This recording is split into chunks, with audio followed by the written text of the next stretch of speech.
Hello aspirants, स्वागत है आप सबका मुराली लाल जीएस रिसर्च सेंटर पे।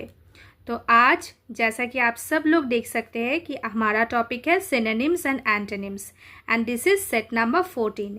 अगर आप एसएससी एग्ज़ाम्स की तैयारी कर रहे हो, चाहे वो सीजीएल हो, सीएचएसएल हो, कोई भी कॉम्पिटिटिव एग्ज़ाम हो जिस पे English as a part of syllabus है एंड सिनोनिम एंड एंटोनिम बहुत इंपॉर्टेंट रोल प्ले करती हो, तो चलिए हम लोगों ने ऑलरेडी सेट नंबर 1 to 13 तक आप सबके लिए अपलोड कर चुके हैं और दिस इज सेट नंबर 14। और इसके साथ आज हम लोग प्रैक्टिस करेंगे कुछ इंपॉर्टेंट क्वेश्चंस जो कि PYQs से लिए गए हैं।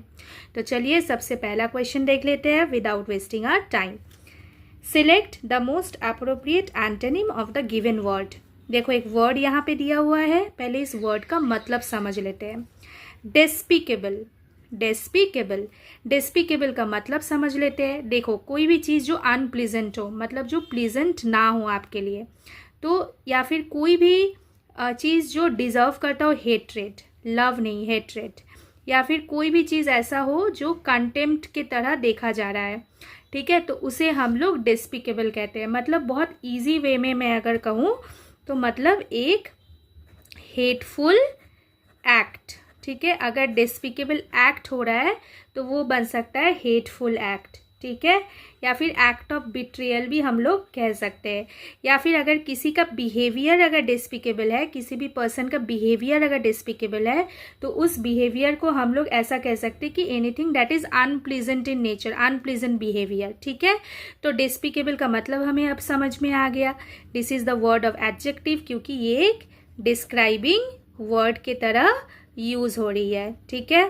तो अब इसका हम लोग क्या देखने वाले हैं, इसका हम लोग ऑपोजिट देखने वाले हैं, मतलब एंटोनिम को हम लोग देखने वाले हैं, ठीक है।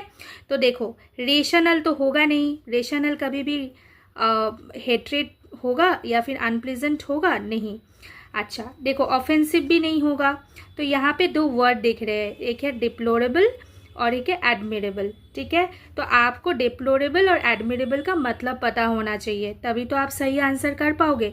डिप्लोरेबल का क्या मतलब है, देखो डिप्लोरेबल का मतलब है जो मॉरली बैड हो, ठीक है, anything that is morally bad, okay. और अगर मॉरली बैड हो रहा है तो डिस्पिकेबल भी देखो एक अनप्लीजेंट, मतलब एक बैड कुछ ऐसा ही सेंस करा है, तो ये तो होगा नहीं। तो एडमिरेबल का क्या मतलब है, एडमिरेबल का मतलब है when you are admiring someone, okay, when you are giving someone a respect, okay, respect, giving admiration, ठीक है। तो ये हो जा रहा है एडमिरेबल, इसका ऑपोजिट डिस्पिकेबल का। क्लियर। चलो मूविंग टू द नेक्स्ट। अब नेक्स्ट हम लोग देखते हैं choose the word opposite meaning to the given word. देखो इस वर्ड का हमें ऑपोजिट ढूंढना है, ठीक है। ये वर्ड क्या है, देखो फिकंट, ओके। फिकंट, फिकंट का क्या मतलब है, देखो फिकंट का मतलब है एबिलिटी टू प्रोड्यूस और क्रिएट, ठीक है। जब आप मतलब एक टाइप का आपका एबिलिटी है जब आप कुछ प्रोड्यूस कर पा रहे हो या फिर कुछ नया क्रिएट कर पा रहे हो, ठीक है।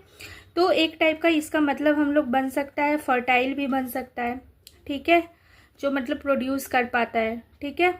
तो देखो यहाँ पे हमें क्या ढूंढना है, ऑपोजिट ढूंढना है, मतलब इसका फिकंट का हमें एंटोनिम ढूंढना है, ओके।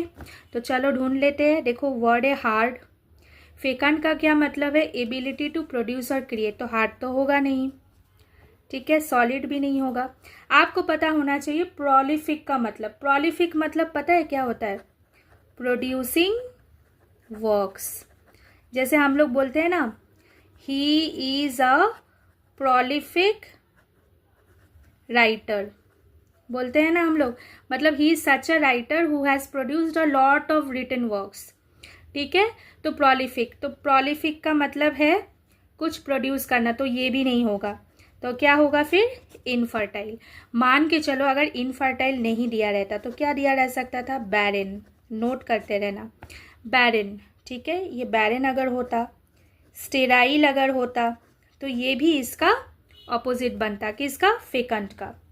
क्लियर, समझ में आया, एब्सोल्युटली क्लियर। अगर क्लियर हो रहा है ना तो मैम को कमेंट करके बताओ कि हाँ क्लियर हो रहा है, आपको समझ में आ रहा है। अगर आप इस चैनल पे नए हैं मुराली लाल जीएस रिसर्च सेंटर पे, अगर आप नए हैं तो आप ज़रूर चैनल को सब्सक्राइब करें, बगल में बैठे बेल आइकन को हिट करें ताकि हमारा प्रयास आपके पास ऑन टाइम पहुंचे। Moving to the next question. Our next question is, देखो ऐसे भी कभी कभी आपको क्वेश्चन दिए जाते हैं। ये SSC GD का PYQ है। आपको सेंटेंस फॉर्म में एक वर्ड को अंडरलाइन कर दिया जाता है और उस वर्ड का आपको सिनोनिम या फिर एंटोनिम पूछा जा सकता है। ठीक है, इसीलिए ये इस क्वेश्चन को चूज किया गया यहाँ पे। देखो पढ़ते हैं क्वेश्चन को। To me this was both a perfect articulation of the problem and the suggestion of a solution. ठीक है, देखो सेंटेंस से भी इसका मतलब समझ में आ रहा है। मतलब आर्टिकुलेशन एक ऐसा वर्ड बन सकता है जो प्रॉब्लम का क्या बन सकता है, अ काइंड ऑफ सोल्यूशन बन सकता है। ठीक है, देखो आर्टिकुलेशन का मतलब देखो, an act of expressing something in a coherent form, और वो भी कोहेरेंट फॉर्म कैसे, वर्ड्स पे। ठीक है, ओके, समझ में आया आर्टिकुलेशन।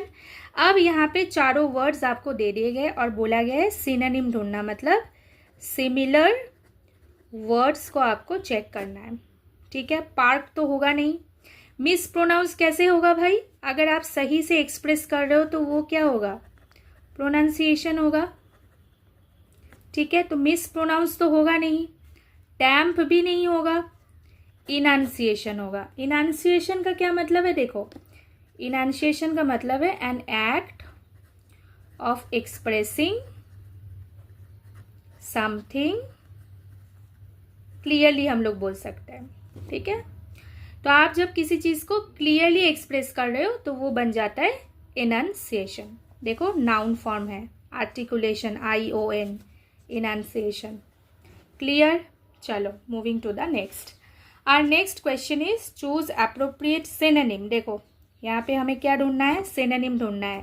किस वर्ड का, इक्विवोकल का। तो इक्विवोकल का पहले मतलब समझते हैं, क्योंकि आपको अगर वर्ड्स का मतलब नहीं समझ में आएगा तो आप कंफ्यूज हो जाएंगे, और राइट, तो उसी की तो प्रयास हम लोग कर रहे हैं ताकि आप जाके आगे देखो। अगर आप इस चैनल पर नए हो तो जाके देखो कितने सारे वर्ड्स, उसके मतलब, सिनोनिम, एंटोनिम मैं ऑलरेडी करा चुकी हूँ, आगे भी कराती रहूँगी। ठीक है, देखो इक्विवोकल का क्या मतलब होता है, नॉट क्लियरली अंडरस्टैंडेबल। मतलब आप कुछ कह रहे हैं जो क्लियरली अंडरस्टैंडेबल नहीं हो रहा है, उसे हम लोग इक्विवोकल बोल रहे हैं। ठीक है, या फिर ये ऐसा भी बन सकता है, आप डेलिबरेटली किसी को मिसलीड कर रहे हो, डेलिबरेट अटेम्प्ट टू मिसलीड, आप किसी को डेलिबरेटली मिसलीड कर रहे हो तो वो भी इक्विवोकल हो सकता है। ठीक है, तो इससे ये हमें पता चल रहा है जो क्लियर नहीं है, मतलब एक आइडिया इसका क्या आ रहा है, अनक्लियर, मतलब जो क्लियर नहीं है तो क्या होगा, एम्बिग्यूअस होगा।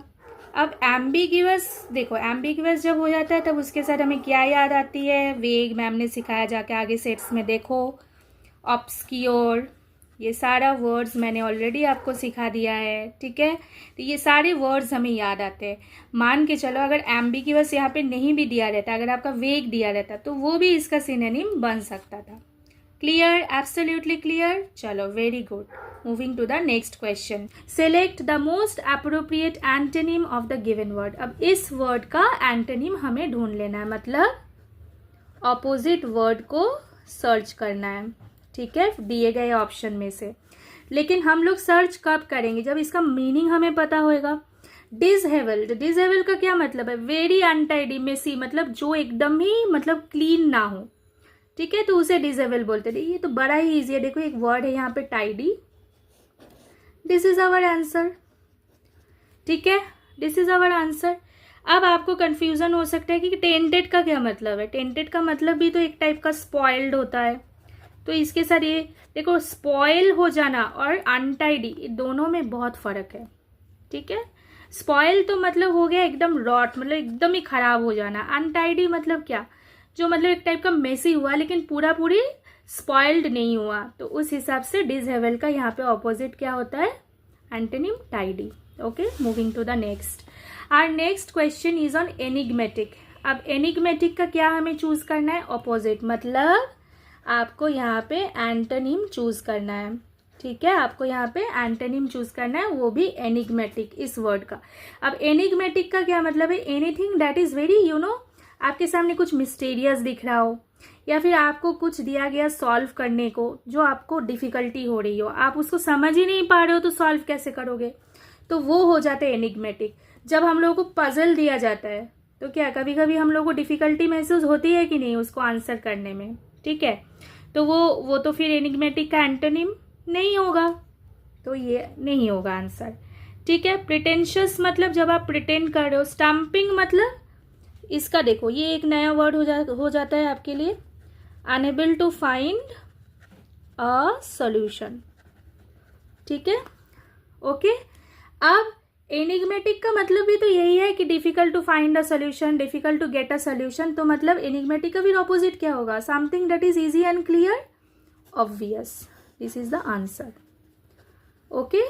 Anything that is clearly understood, ठीक है। देखो आपको मैं ऑप्शन को कैसे आप सही तरीके से चूज करोगे वो आपको मैं सिखा रही हूँ, ठीक है।